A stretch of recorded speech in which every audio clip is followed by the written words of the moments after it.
it is a racial electoral manipulation. The way they do it essentially is within each dun there is polling district, daerah mengundi. And if this daerah mengundi is Malay majority on the border between two constituencies, they will move the daerah mengundi with, say, Malay majority into either BN seats which they won marginally, or into seats where Pakatan won last round marginally. If there is a Chinese majority or non-Malay majority polling district between the border of two seats, what they would do is they will move it out of a marginal seat which by BN won, or out of a marginal seat which Pakatan won, and into a safe opposition seat. Now, if you look at I think Dr. Ong mentioned the majorities just now. What you can see now is, if you look at, let me give an example, N49, Sri Andalas. This is Dr. Xavier Jayatuma's seat. You can see very clearly Sri Andalas now has a Malay percentage of 65.5%.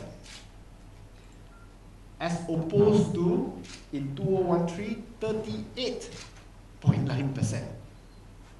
That is by far the biggest shift of voters into Sri Andalas. Another example, just a little bit further down, N53 Morik, okay, which is the marginal seat won by Pakatan. Previously, this seat had 59.3% Malays. Now it has 70.3%. Now, what happened to the voters originally, the non-Malay voters originally in Morik? They will move to the new seat, the renamed seat of Teluk Datuk to Banting.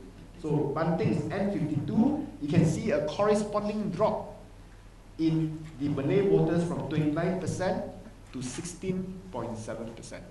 So this table provides you very clear evidence of how SPR conducted their electoral redelineation exercise.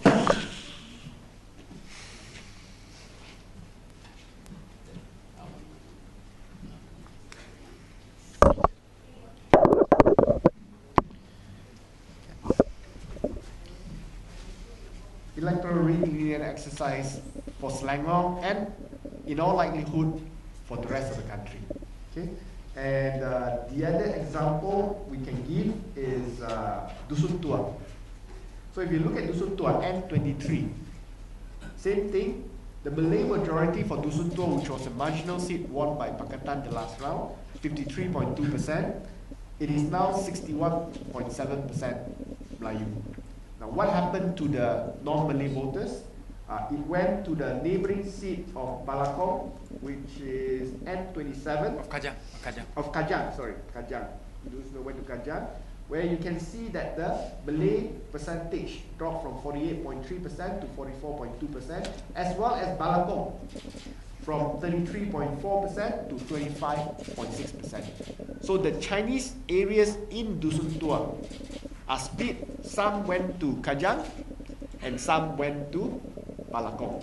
Okay, and that's the way they make Dusun Tua a winnable seat for Barisan Nasional in the next general elections. So what SPR needs to do now, based on the clear-cut evidence that is being shown, why is SPR dividing the country up and all electoral constituencies by race?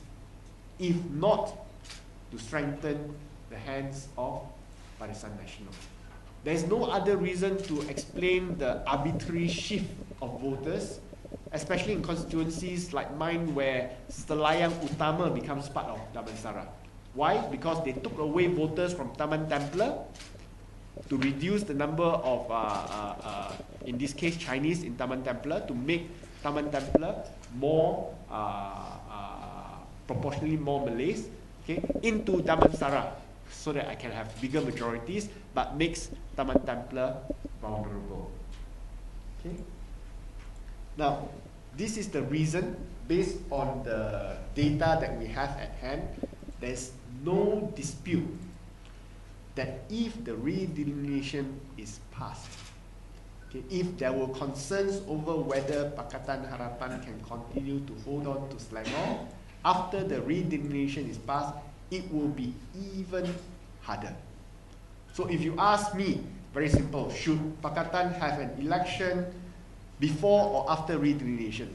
You ask anyone on the man on the street, you'll be stupid to say that we should only have election after redelineation. So in our emergency state committee meeting held yesterday, DAP Selangor, it was unanimously resolved among the state committee that it would be better for Pakatan Harapan to hold an election before the redelineation is completed rather than after. This was our decision, but the final decision would be left to the Pakatan Harapan top leadership. Okay, this is the position of DAP Selangor. We will then, of course, submit to the Pakatan Harapan top leadership and let the final decision be carried out by the top leadership. Now, I just want to point out several points with regards to this. Number one, having an election before the redelineation is completed is not having an election tomorrow or next month. The redelineation exercise will take 8 months, perhaps even a year. And by then, we are nearly full term anyway. So the question of mandate does not arise.